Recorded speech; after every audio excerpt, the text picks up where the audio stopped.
Animal Network News. My name's Guy McLyons.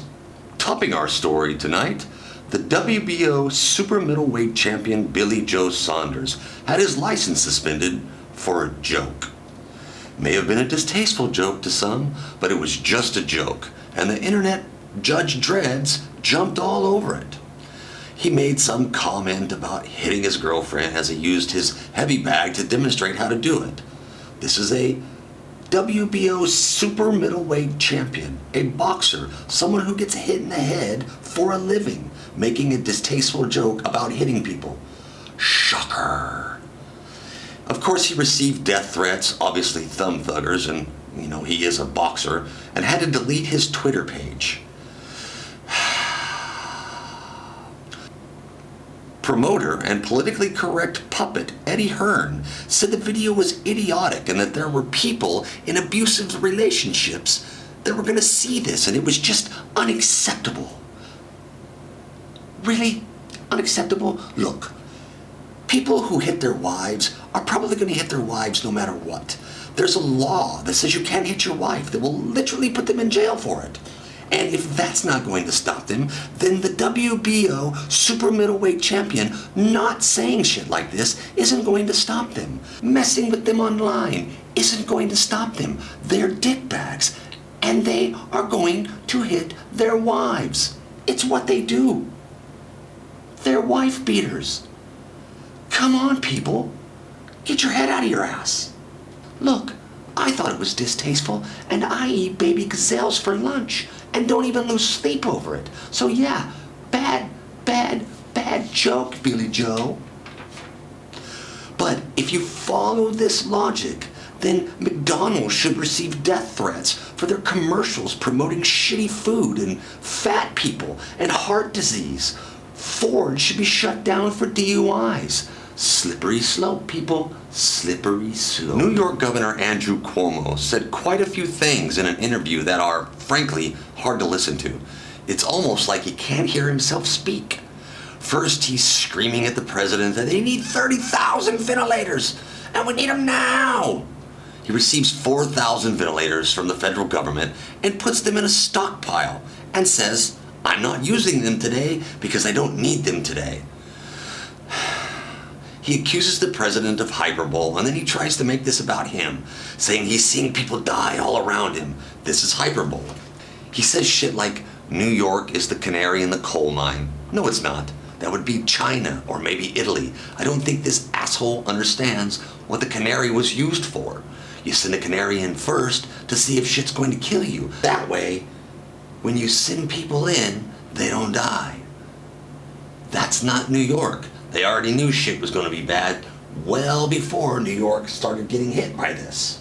He railed at Trump about not seeing this coming and preemptively buying equipment that they needed. But did he?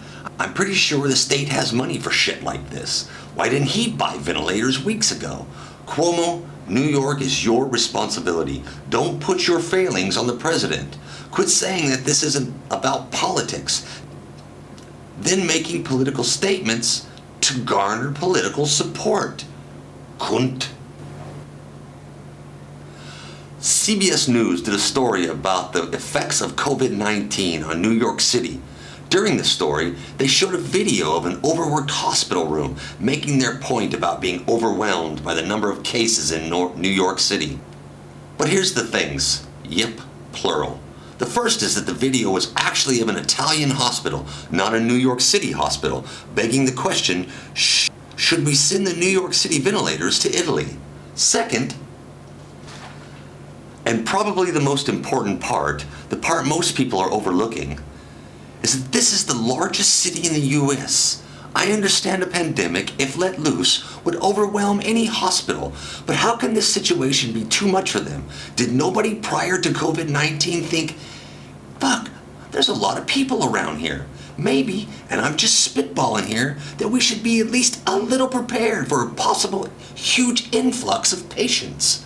I don't put this on the doctors, the frontline workers. Their job is to take care of people on the ground. I blame the assholes bitching about what they don't have when it's their job to make sure they have it. Be prepared. Cuomo. Cuomo. Okay, this next story makes me wish I hadn't gone off my human-only diet. In Kentucky, Maryland, a group of people put up a fake COVID-19 testing facility on the side of the road, with the white suits and clipboards and all that shit. People could drive in and get tested. Sounds like a nice community outreach type of thing, right? Wrong. They were scamming ass douchebags. They would offer to test you for free if your insurance covered it. If not, it was $250. Here's a shocker, no one's insurance was on the list. They weren't affiliated with any medical groups, and when confronted, they pulled down their tents and fled. I hope all of these bastards get anal COVID-19. You know, the version that makes you cough out your ass forever. A man in Malibu, California was arrested for paddleboarding, violating the stay-at-home order. I want you to think about this for a minute. A man in the ocean, by himself, nowhere near another living being, is arrested by people, breaking the social distancing thing, and took him to jail, full of other people that could infect or be infected by the person arrested for being out in the middle of the fucking ocean by himself. This is from the state that released child killers and used the COVID-19 pandemic as a reason.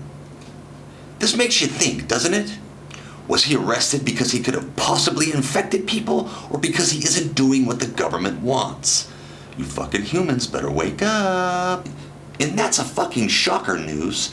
Alcohol sales are up by more than 50% since the US has started the lockdown segment of this shitstorm.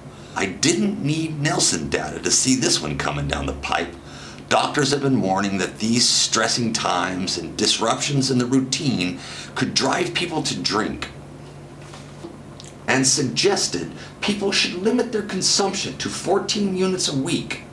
In a shocking display of unity, the world laughed and told the doctor that he could suck their unit 14 times a week. I'm gonna drink. Ass bag. A report by renowned truth teller CNN reported a research vessel in Antarctica took a core sample that revealed forest soil, spores, and root systems that were well preserved. The soil samples were dated to about 90 million years. This was during a time that was the warmest in the Earth's history. Scientists are now sure that dinosaurs are the blame for global warming. In response to this news, all copies of Jurassic Park are being burned. Anyone caught watching Barney is doxxed and fired. Greta Thunberg and Al Gore are teaming up to do a 26-country anti-dinosaur tour. Leonardo DiCaprio has signed on to do a movie that pits him against a genetically engineered velociraptor that's trying to take over the world. And Nancy Pelosi is bringing charges of dino collusion against the president, claiming that he's really a T-Rex collaborator. Yeah, it could happen. Yeah, see, Nancy Pelosi's fucking crazy. Presidential hopeful Joe Biden tells Bernie Sanders that he's moving forward with the search for a running mate. Joe, promising his constituency that he would look into appointing a female candidate for vice president, told Sanders if he had tits, or at least if he was willing to wear a dress for the next 4 years, he would think about offering him the position. Come on, Sanders, do it for the people. Best Life did a story titled 125 Facts That Will Make You Feel Instantly Smarter. I mean, you won't actually be smarter, but you'll feel that way. The article was actually enlightening, with little nuggets of info like monkeys shouldn't eat bananas, too much sugar. There's a bird called an Aldabra white-throated rail that had gone extinct twice and evolved back into existence. Way to play the long game, bird. That's some altered carbon shit there. But the best one? Oh, this is the best one. The New York Times ran a typo for 100 years. An employee entered the wrong edition number in 1898. No one caught the error until 1999, making the New York Times the second largest fake news organization in the world, still coming in just behind CNN. I mean, really, the Times could have ran an article about aliens raping popsicles for 100 years and still be behind CNN. I mean, it's fucking CNN. Well, that's all we have for you this week. Come back again next week for more entertaining reasons why humans suck. Click that subscribe button and like this video. See you next week.